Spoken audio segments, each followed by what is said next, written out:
My name is Mike Garofolo, and this is the story of how I acquired 65-foot Buddy Davis sport fishing vessel 1 of 7. I grew up in Belmar, and when I was 15, I decided that I needed money.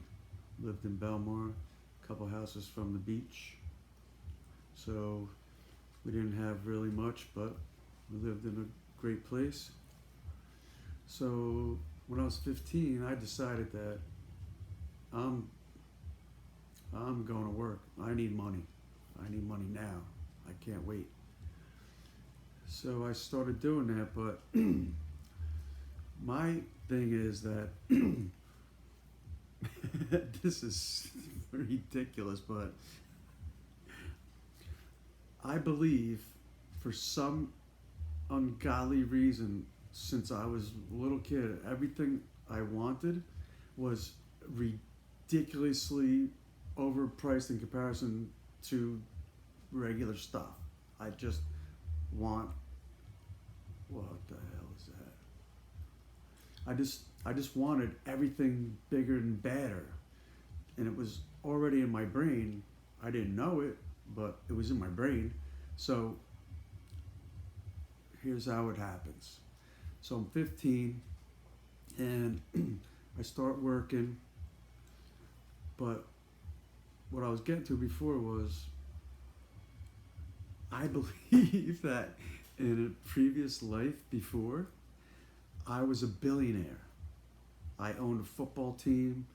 I just had everything.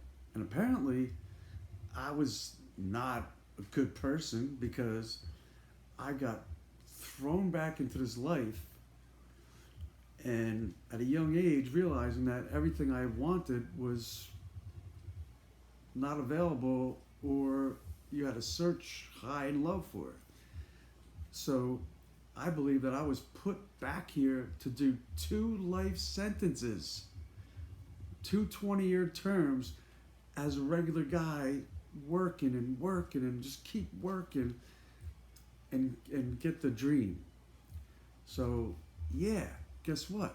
It's 39 and a half years later, and in the spring, that's going to be my I get out of jail free card. So that's 6 months away, and this is what's going to happen. This is awesome. So I'm working 15. I worked a couple jobs. Then I realized that I can't stand when somebody tells me what to do. So I'm like, screw it. I'm just going to make my own money. I don't need anybody. So that's what I did.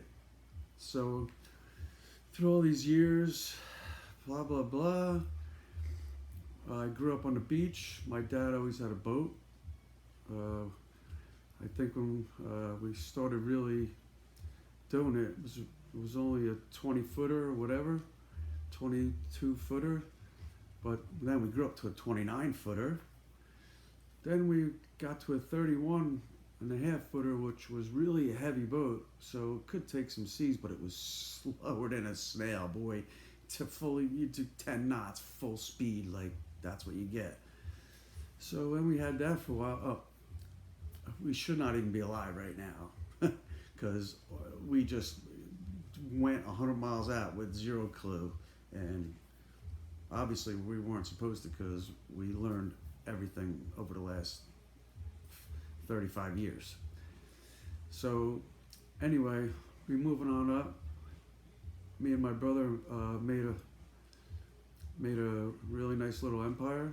We were developers, and somewhere around 2000, I decided that it was a problem that my Sicilian wife is exactly like my brother, and they both would like just make you crazy.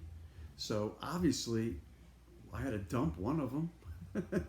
And like, I'm not going to dump my wife. So I sold my part of the company to my brother, and then I started my own companies. And right after that, you know, I was I was told that I have an incurable cancer, and I only had 6 to 8 years to live. I'm like, yeah, hmm. Well, this and that and the other thing. Bottom line is, dude, it's 20 years later, and sorry, but I guess that didn't work out for a little red man down there, because bam, here I still am. Boy! Yeah, I'm using that one too. And yeah, buddy, I'll be using that one too. So, and I'll be using the holy hat, because everybody shares. No, so, anyway. Uh, so, back then, after that 31 and a half footer, my brother and myself, we got a 45 footer. We started aggressively offshore fishing and doing really well at it. Then the 55 footer, and then the late 2000s, things weren't so well, so that boat disappeared. So I had no boat for several years, and I think in the early 2001, 2, I was cleared in remission for cancer. So then another year goes by, and I think that kind of hit a soft spot in my wife. We decided that we're gonna get a wakeboard boat for the kids and everybody to hang out and chill on the weekends and have fun still on the water, because there's salt water in our veins. Like, really? It's just there. You can't stop it. So we get that boat. Then 10 years go by, or 13 years go by. Oh, and by the way, I sank that boat twice. The best part about it is, the first time was in the water, and it only cost me a starter. Whew, holy hat, could have been bad.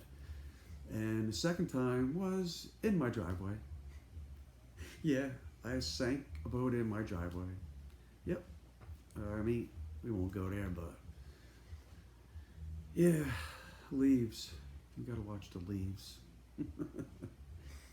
So anyway, I was obsessed with fixing this thing perfectly, which I did. Well, it came to an extreme, because now it's like the last week in November, it's literally 20 degrees out, and it's still in the water. I was supposed to pull it out a few weeks ago, but I'm gonna fix it. So here it is, like 11 o'clock at night. It's a 22-foot boat, so I'm laying next to the motor at 11 o'clock at night in a pitch black Ghostville, because nobody's around. Just to keep warm, I keep the motor on. So right after that point, I was on a computer just playing around, and I built this sick wakeboard boat. In fact, it was literally 5 times the price of that boat. That's how ridiculous it was. It is now coined the Bat Boat, because it is all that. So get the Bat Boat, right? Oh, it's a super wakeboard boat, just like old times, this and that. Oh, well, guess what? All the kids are like old and out of college and jobs and this and that. So I have one son left who's 15, which, by the way, I moved out of my house into the back bungalow when I was 15 and started living on my own. And here's my son 15, and it's just me and him left. So we can't go wakeboarding, this and that, because everybody's gone. It's just me and him. So now we got the Bat Boat, so now we start, going a little bit fishing, which haven't done in a while since, all the boats were gone. Anyway, so I start catching some fish with my kid, and he's an addict. He's a full blown fishing freak. Like fishing, fishing, fishing. He's out of here. Like, in fact, after that, it would be it'd be right in the middle of summer. You gotta work. You gotta do this. You gotta suffer. You gotta work. So, yeah, that's what I was doing. But me not knowing it, he would be home torturing my wife. I'm gonna go fishing. I'm gonna go fishing. I'm gonna go fishing. He's literally a carbon copy of her. Like, it's like David versus Goliath. It's just crazy stuff going on there. So anyway, she would call me up and like 11 o'clock in the morning, be like, "Come and get your son and go fishing. He's driving me crazy." I'm like, really? I'm at work. Just do it. Pew! I'm out of there. I'm so on that.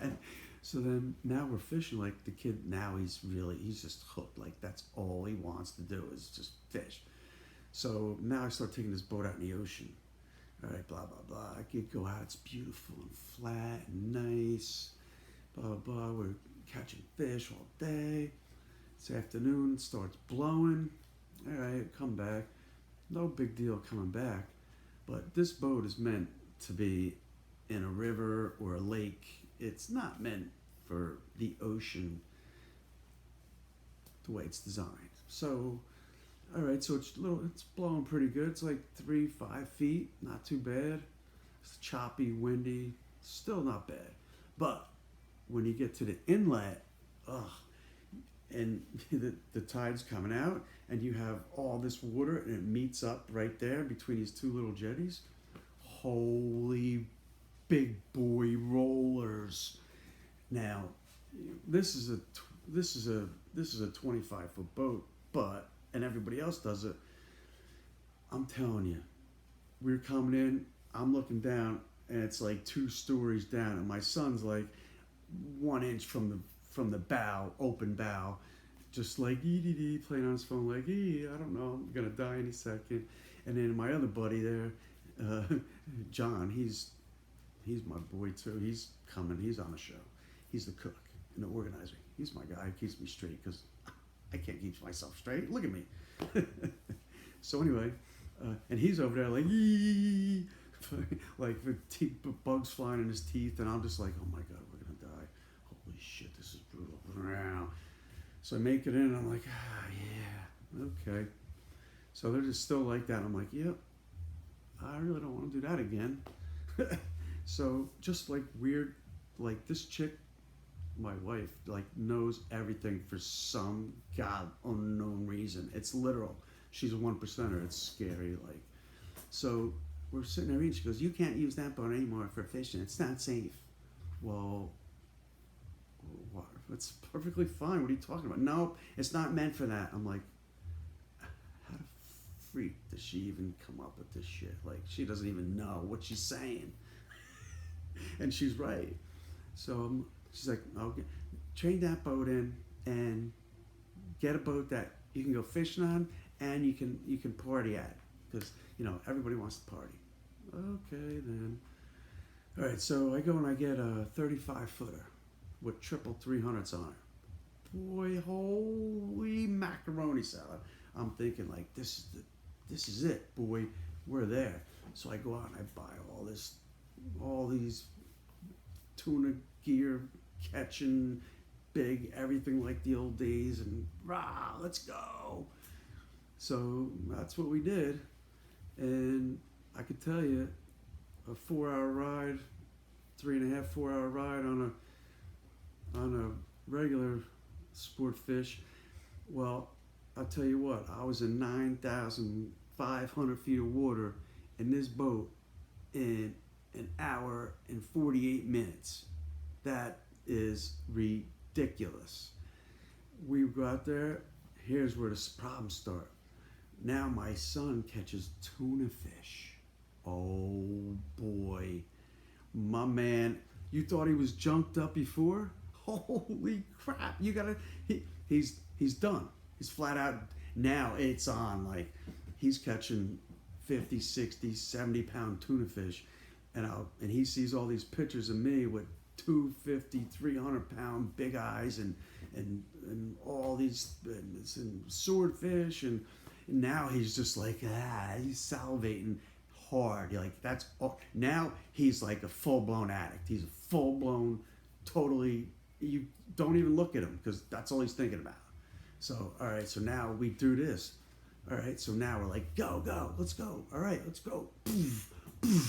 All right, so after like the fourth time, I'm going,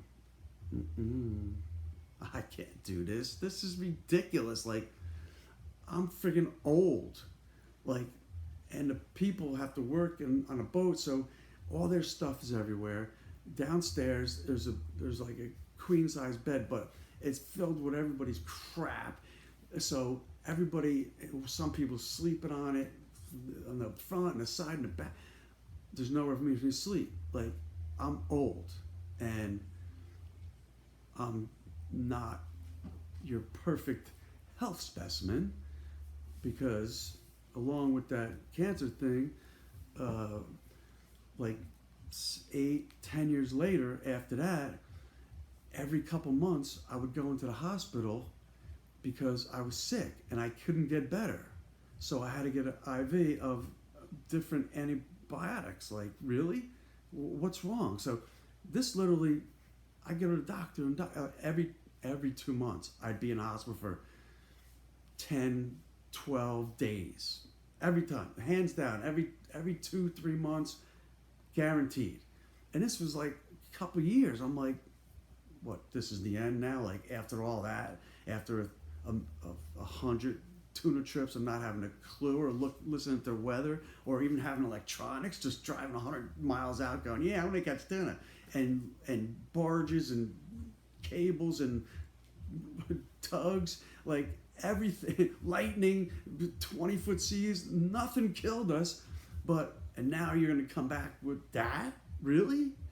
So finally, I get that done. So if you take your immune test, like as close to zero as you can get is what I had.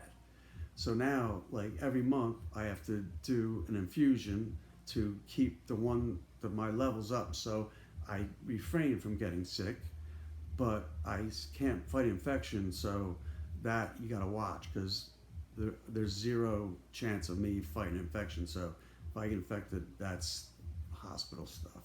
So you gotta stay like in public places like schools and courtrooms and where there's all just nasty people breathing all over you. I can't really do that without a mask, and I really don't want to do it because just sweat you're in there and nobody even cares about you. Like, I can't even go there. Like, it's just not even right what people do to handicapped people. But anyway, so so now I'm like, I'm done with this boat. Like, I can't drive this thing another time. But I did 2 more times, and it would literally take 7 days, 5 days. It would take 3 days before you could even stand up straight. I could stand up straight. And then by day 5, and you're like, all right, when am I going back? Like, even though you're not all the way better, you just gotta go because that's what it is. You're just going. So did that. She's like, nah, you got. I'm like, I can't do this, and I can't listen to my wife either because like she has zero clue about my broken internal parts, and along with all that, like I have psoriatic arthritis from my neck to my toenail, and every part of my body that is bad. So, and that made it 10 times worse from letting everything in there and just chew me away for those years that I didn't figure it out. So anyway, I'm like, I gotta get me a boat. So I'm stalking rich people on Yacht World like for years, but no one would answer me because I'm ridiculous, and I know somewhere there's a guy with a nice boat that I could snake from my wife for not being like a ridiculous amount of money so she wouldn't know. So I have to search this one down. But I can't get one that needs this, needs that, need this, because that stuff could be hundreds of thousands of dollars in no time flat. And I'm really not interested in that. I just need something that I can just fire up and go and not worry about it. And it's sexy and seaworthy, most important, obviously. Because when you're going out there, you're 100 miles out. You can't do 60 miles an hour in like the other boat. So you got to be safe. So it's got to be big, strong, heavy, and a known survivor. So anyway, so this guy calls me back one day. Like I was in Mount Sinai getting some tests and this and that, and he calls me up. He's like, "This is a boat that it should be in the Smithsonian. This thing is friggin' ridiculous. It's a 65-foot Buddy Davis, one of 7, and this guy rebuilt this thing from head to toe because it was his baby. But until he bought a $5 million Spencer, and it was still his baby for about 6-8 months. It was until he really was done with it, which that's my job, to get stuff that's awesome and pay what it's really worth. So I got way more than it was really worth, way more. But you know, obviously I put a ton into it, so it all washed out to that. But you can't show it on the back end because you're not allowed to buy that. It's too much money. So I had to do it my way.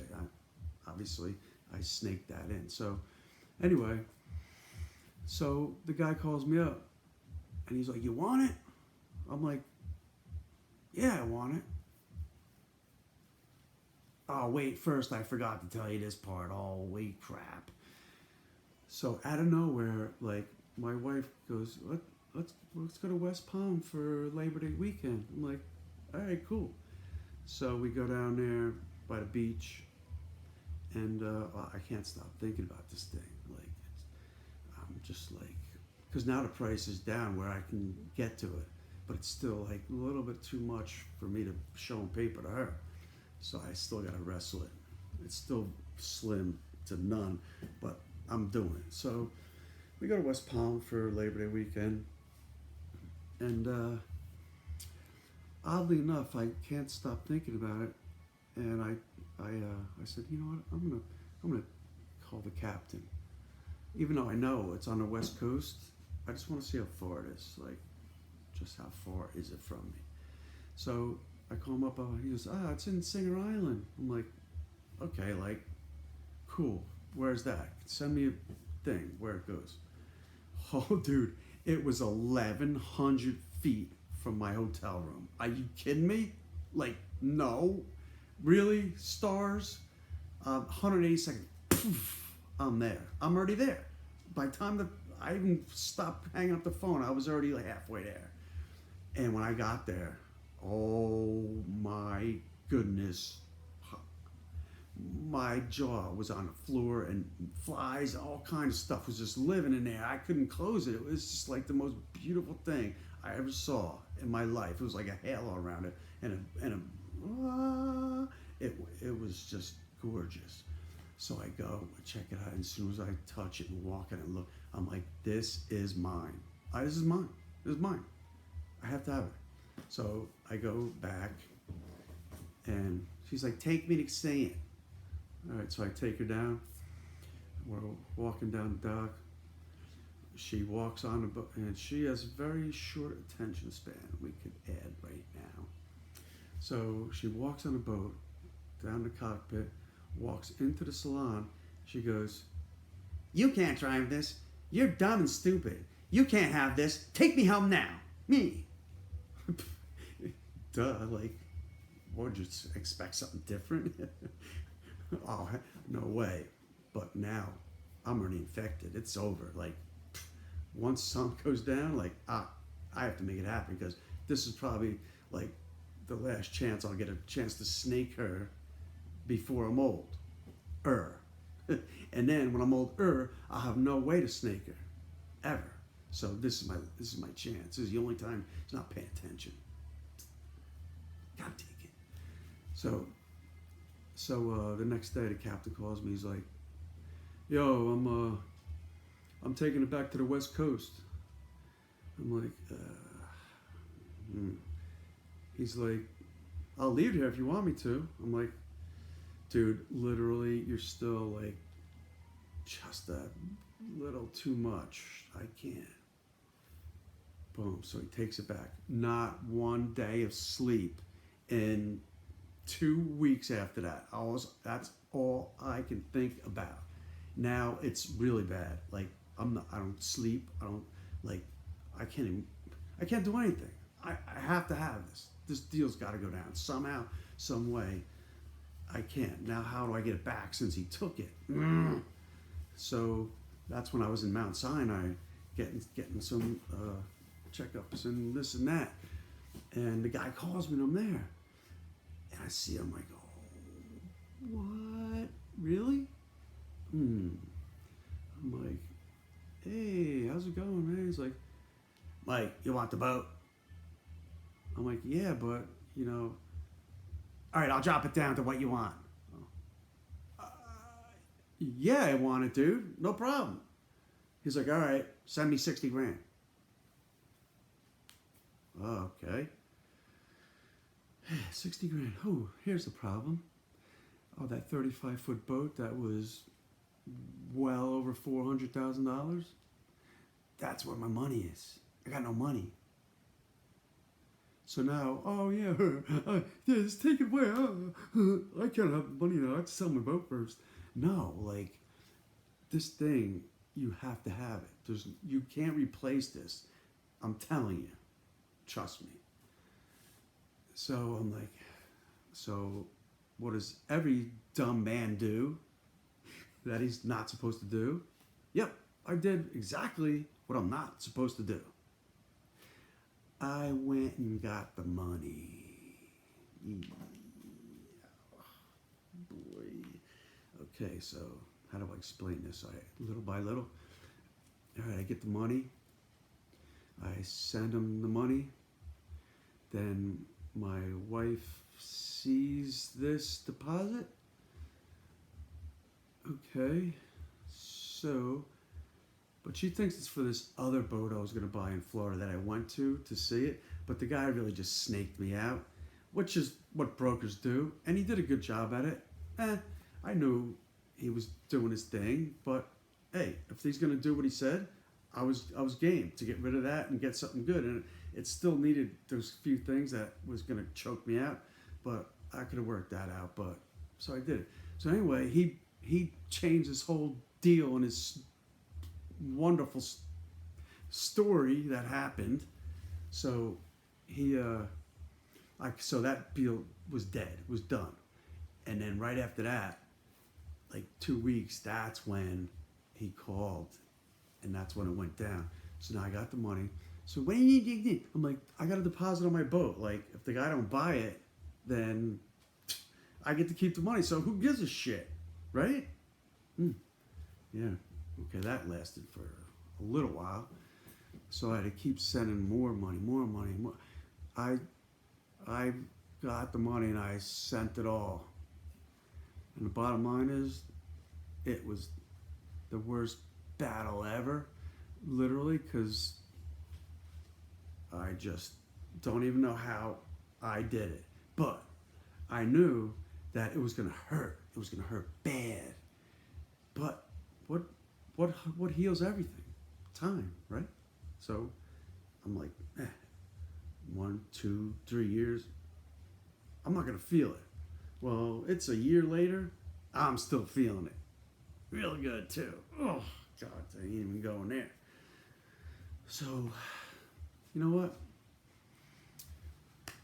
I decided that since my 2 life sentences are up in the spring, that's 40 years of me doing what everybody else wants to do. Everywhere. Like, I'm just like, nope. Guess what? What we're going to do is we're gonna take, sorry, we're gonna take Tailwalker and we're gonna go offshore. We're gonna party. We're gonna sun. We're gonna chill. And then, since I'm so old and broken, hopefully Octoberish, when we scoop up the last tunas around here, we can head back down to West Palm and keep all of our joints in order. Hee! And then maybe we can go from there somewhere fun and exciting, which I do have plans for. So now I could tell you that I did acquire this, and I'm going to Marco Island to pick it up and drive it home. And that's where a whole nother story comes about. Yeah, that's what it is. It's a story that comes about. So I'll give you this part in just this brief moment.